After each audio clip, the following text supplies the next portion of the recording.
Hello, welcome to Now is the Time. I'm Meri Crouley. You know, I don't think I've met that many people who have died and come back. But on today's program, Apostle Derek Gates, that happened to him exactly. He had a $1,000 a day meth habit. He injected it, shot up, his heart stopped. And so in the program today, Derek is going to be sharing us some of his encounters and what he's doing today. This will totally radicalize when you hear his story. Welcome to the program, Derek. Hey, thanks for having me. You know, I just met you yesterday, but I feel like I've known you for a long time. Brother Yes. from another mother. Brother from another mother. And, you know, so you came out here with just, somebody asked you, and you basically have been here for 3 weeks now. Yeah, we came out here. I met a lady named Gail. She came to a meeting of mine in Tennessee. She had flew out there, and she said, you got to come to L.A. And I'm like, maybe. If I come out, I got to come for 3 weeks. And we came, and I couldn't get the meetings together. You know, it was like so short notice. And then I said, you know what, I'm going to come. I'm going to come in faith and do the one meeting that we had. And then I've just been doing nothing but run since I got here, and just things have popped open, and it's just like the lid has been cracked open, and I've had meetings the whole time. Well, and I've got a few meetings set up this weekend, and for those of you in Ventura County, up in the Ojai area on Sunday, we're going to be up there. So it's on my website, mericrouley.com, mericrouley.com. You see where we're going to be on Sunday night. But, you know, I wanted you, for the record, just to tell a little bit about your background, because this is such an incredible story about how God can deliver people from the darkest holes, from the worst type of hell that anybody's ever been in. You were raised in a very dysfunctional home. Is that correct? Yeah, very dysfunctional. My father actually left when I was 2. My mom got remarried to a guy, and he was very abusive, mentally, physically abusive. I ended up being around, drug addicts basically my entire life. He grew pot, sold drugs, different, powders and things. And at 9, I was molested by my babysitters. Ended up starting to have basically regular sexual experiences at 9. Started smoking pot at 9. At 12 and 13, started doing meth and coke.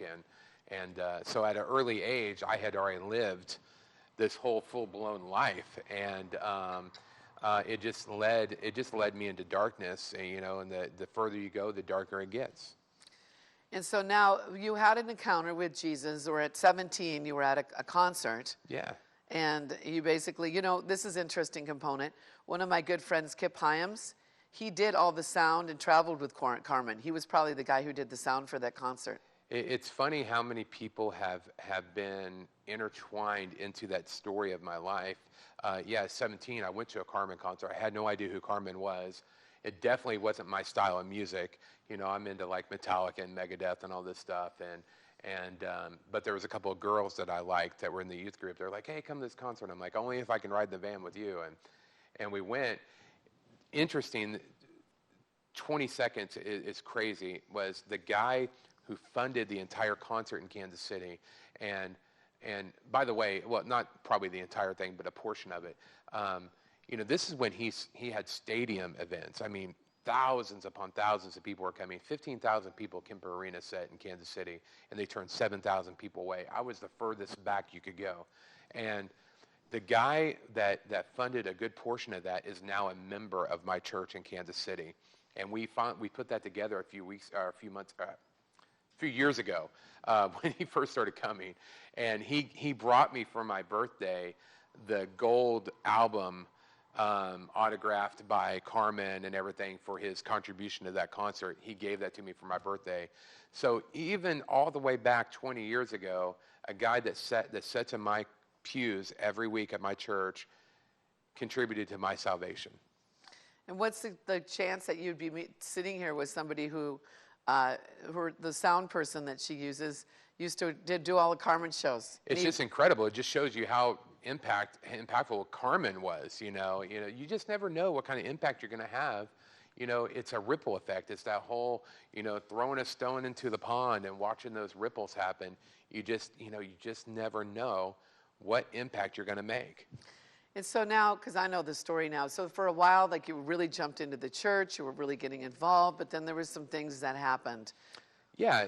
The short version is, I got saved at that concert. I was an atheist when I walked in, and I was a believer when I walked out. But I didn't know what it meant to be a believer. I didn't know what it meant to be a follower. So I followed other people. And so my best friend was a Christian, and he went off to college to be a pastor. And so I thought, well, that's what I have to do then. So I followed him. I ended up getting kicked out of the school after a year for not following Christian protocol, and I blamed God. I said, if this is what being a Christian's like, then I don't want to have any part of it. And so I just used it as an excuse to go after the things of this world, and I ran 150 miles an hour after it. So you did know the Lord, but then that's why it talks about people that backslide. It's almost like it's... Oh, yeah. I backslid, that's for sure. I mean, I just didn't backslide. I came tumbling all the way down the mountain and set Jesus to the side. And, the interesting thing was anytime it would ever come up, anytime God would ever come up or Christ would ever come up, I would stop what I was doing and say, look, don't talk about God like that. I'm like, you're going to regret that one day. So I never didn't believe, I just didn't follow, but later on I realized, even though I believed, I was not following, and that was not honorable to God, and I was lost. I could say all day long, yeah, I believe, but I wasn't following, and I was lost. Well, so now you got into some really bad stuff. I mean, you were involved with the cartels, you were sex trafficking, drug running. I mean, how did you get involved with the cartels? Were they just in Kansas City and you just started hanging out in the wrong places and meeting up with bad people? Well, yeah, I'll probably leave the cities and the situations out of it just for the protection of the people that were involved. But basically what happened was I had a crew of my own, and we just started purchasing more and more drugs. And when you start purchasing drugs in the amount of kilos at a time, you start to get the attention of people. And so one relationship would lead to another relationship, and then once you start buying a certain amount of drugs, you can't just buy it from anybody. You have to go straight to the source. And so at a certain point, people that were connected say, hey, why don't you just come and work for us? We'll give you a discount if and they just suck you in. It's never a good deal. It's never a good deal because what you have to give to get is always in their favor. But I did it, and it took me down being involved in things I never intended. Before I knew it, I was trafficking women, trafficking, automatic weapons, and it's basically anything that they wanted me to do, we would somehow get our hands in it and be involved.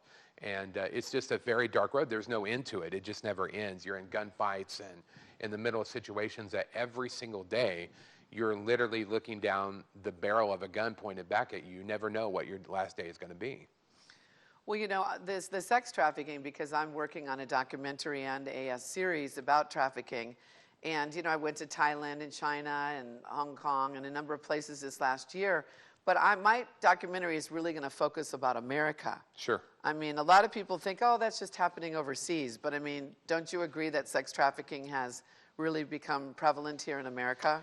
I think the average person would be really surprised how much sex trafficking happens in America, not only coming into America, but actually going out of America. I saw thousands and thousands of women that were being trafficked through Mexico into the United States.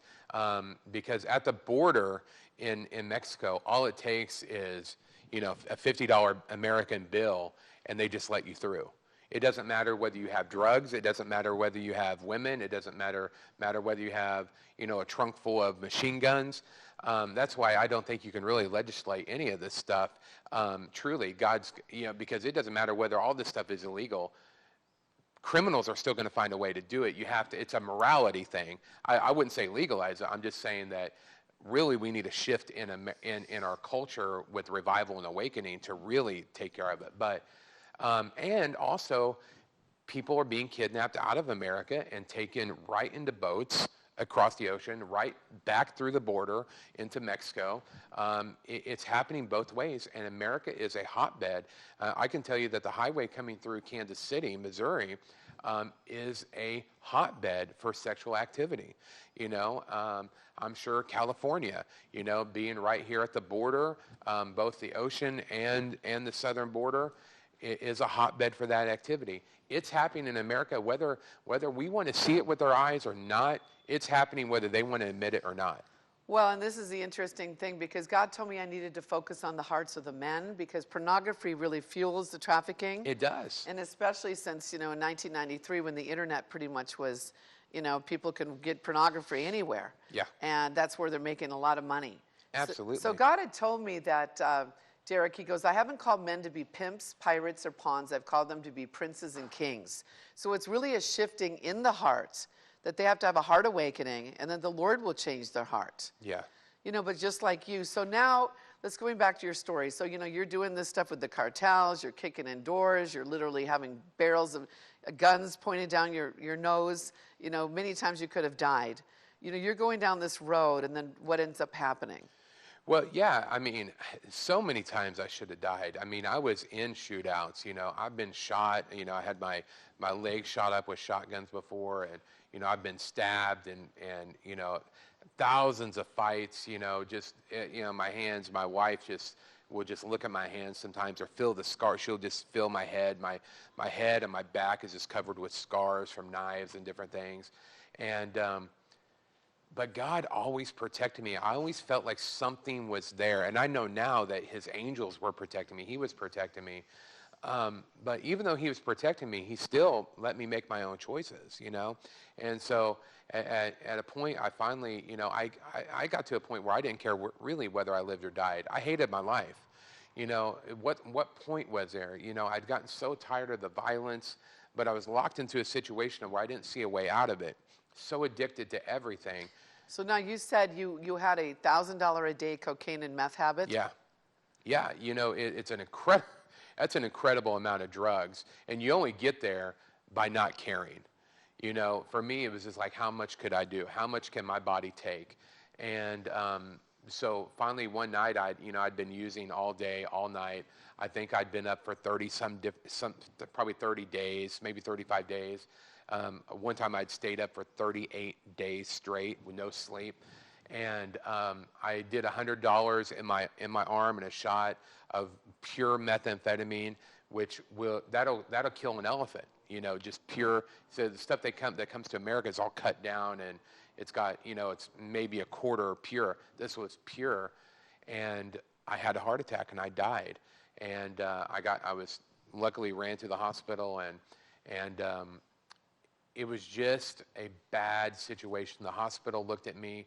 I got track marks going from my wrist all the way up to my shoulder. I've got track marks on my legs. As a matter of fact, I had a messed up neck because a girl had shot me up in my neck into my jugular vein, and it was infected. They just don't want to work on you. They just don't want to work on you. They just saw me as trash. And so they ended up calling me dead. I was verified dead, not going to try to bring me back at that point. And I stepped out of my body. And like I had told you before, I literally felt the darkness creeping in on my life. And I knew where I was going. I knew where I was going. So even though you accepted Jesus at 17, because some people think, well, once saved, always saved. Yeah. But, there also is this thing that says that your name not be blotted out of the Lamb's Book of Life. Right. Yeah. So, so you literally felt that hell was creeping in. What happened at that point? I absolutely know that you can walk away from your salvation because I felt it. Now, I think that God is looking for a whole lot more ways to keep you in his hand than to pull you out of his hand. But we have the ability to walk away from him. We have that ability. Romans even talks about coming back to salvation. How can you come back to something that you were never able to walk away from? I know that I had walked away. I had completely walked away from God. I had walked away from him. And so the best thing that could ever happen to me was what happened. Jesus walked in the room. He walked in the room. And I cried out to him and I said, if you save me, I will serve you for the rest of my life. And I meant it. I meant it with everything in me. I knew what I had done with my life. I knew that I had walked away from something that was real, something that was true. I knew that I had thrown away who God had called me to be. And he breathed his breath into me. He saved me. And I got up out of that bed. I was a verified medical miracle. They had no idea how it happened. They tried to explain it. Well, the drugs finally kicked in, or, the whatever happened, and your heartbeat had just dropped too low and we couldn't pick it up. No, I know none of that's true. I know what happened. I know Jesus saved me. And I woke up, and when I left that hospital 3 days later, I left never using drugs again in my life. And for me, that was a bigger miracle.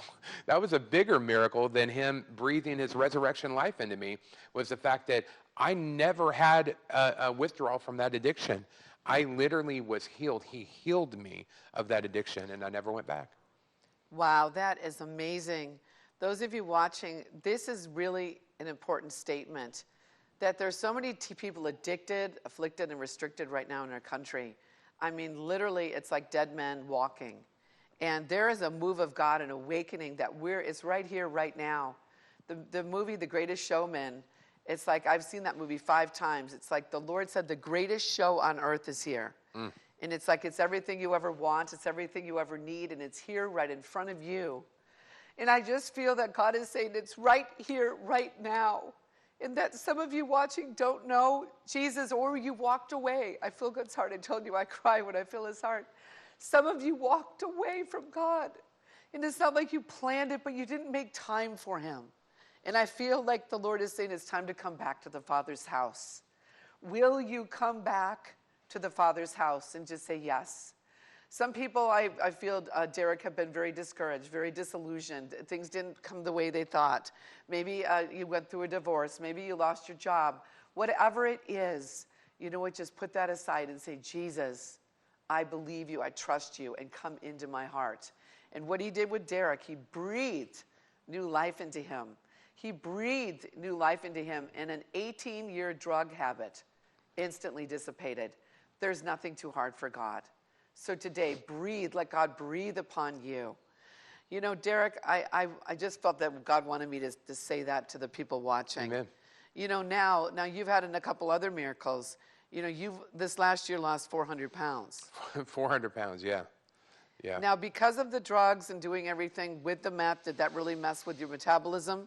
Yeah, basically my metabolism had completely stalled out. I'd always been a big guy. I was born big. I was born like, a chunk. And so my whole life I had to lift weights and work out and be athletic. And when I stopped doing drugs, I stopped doing that because I just didn't feel it anymore. My body just was so tired. And so I just started gaining weight. And then I hurt myself, and it was just worse. And so at my heaviest, I was like 720 pounds. 720 pounds. That's a big boy. Wow, that's like 3 big boys. Yeah, right. And so I actually had a prophecy by my friend Gershom Sakala. I think you know him, and here in LA, and he said God's going to give you supernatural weight loss. And I thought, oh yeah, that's an easy one for I didn't know Gershom at the time really, and I'm like, that's an easy one for the fat guy in the room, And the next day, I actually received a call from the hospital and said, hey, look, we want to do your surgery for free. And that was supernatural to me because it was $100,000. I was the biggest person Kansas City had ever done. And so I was not going to be able to, $100,000. And so in 5 weeks, I was on the table. So from day one to surgery was 5 weeks. I was on the table, and I've lost more weight than they've ever had anybody lose. No complications. I've lost 400 pounds. That's like 3 Backstreet Boys. And so I feel the best I felt, in 15 years, and just hitting the streets for Jesus. It's just, going. I'm just going 1,000 miles an hour, making up time, that I couldn't do when I was heavy. Well, so now you have a church in Kansas City. Yeah. And, what is the name of the church? It's called 412 Revival Hub. It comes from Ephesians 4:12, equipping the saints. We very much believe in the fivefold ministry and the equipping that we do. And that's my mandate across the nations is taking apostolic ministry into churches and teaching what it really means to be in the fivefold, and what God really wants for the heart of the nations is awakening and reformation. Yes, I'm on the same page. See, God is wanting us to grow up. One time I had a vision of all these babies and at a meeting. I was in worship, and the Lord said, that's where my church is. Most of them, want to be fed, and I have to get them out of their messes. But he said, I'm wanting them to grow up, where they get to the point where they say, Dad, what can I do for you? Kind of like what John F. Kennedy said, ask not what your country can do for you, but what you can do for your country. That's when you're ready to really receive the inheritance of father-son business. Because even Jesus said it must be about my Father's business. Yeah. And so now you're out here in Hollywood. We're going to be here a couple more days. Just a couple minutes. Tell them how they can get a hold of you, and maybe just a fresh word, like to give them encouragement of what you see coming on the scene. Yeah, absolutely. DerrickGates.com, DERRICK, Gates, GATES.com is my website address. And, God wants sons and daughters. He's not crying out for the next rock star preacher. He's not crying out for the next rock star prophet or apostle or somebody to stand up there and act like they're the God's gift to the entire body and this haughty attitude. What the world is crying out for is sons and daughters. Sons and daughters. And to truly be a son and a daughter, you have to know who you are. Your identity is of a son and of a daughter. And we have so many people that want this anointing. They want this, they want that. You're not going to find any of that until you first find out who you are. That's where it all starts. And you find that identity in the secret place. You find that identity in his presence. If you don't get face to face with Jesus, you will never truly discover who God has made you.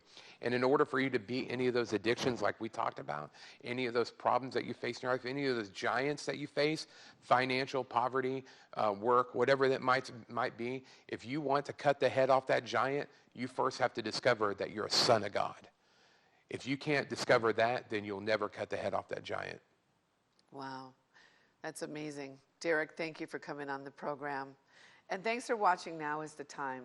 The Lord gave me the name of the show. Now is the time for you to find out what your purpose and plan is.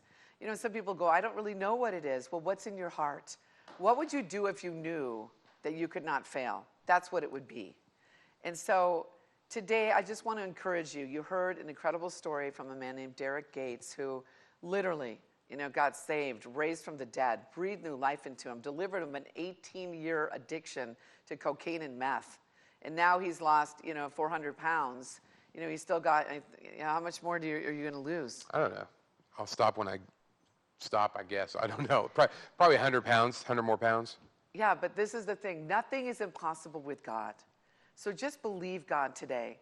Just pray with me. Say, God, I thank you for my life, that this is a new season. Thank you for opening up the door. And Jesus, thank you for coming into my heart and making me a son or a daughter for you. And so I just hear him say, I always rhyme and rap. The Lord said, now is the appointed time that he has called you to shine. For this is the season he's going to bring you to dine, and he's going to do it. You're not even going to have to try. Now you're going to come into a new season, a new land, where God is going to move supernatural by his hand. And you're going to come, though the world would be like sinking sand, it's going to be time now that you put a demand. You will put a demand on heaven, and heaven will hear. For God says, this is your hour, this is your year. God says you're going to have cheers for fears. You're going to have smiles for trials. Get ready. He says, I like your styles. So thanks for watching Now is the Time today. If you'd like to make a donation to my ministry, you can go to my website, mericrouley.com, mericrouley.com. It helps us underwrite the costs, and it also helps me put the ministry in other areas of the world that I'm working on, human trafficking and movies and different things, such Derrick is too. So God bless you. Thanks for watching. Remember, now is the time for you to find your purpose.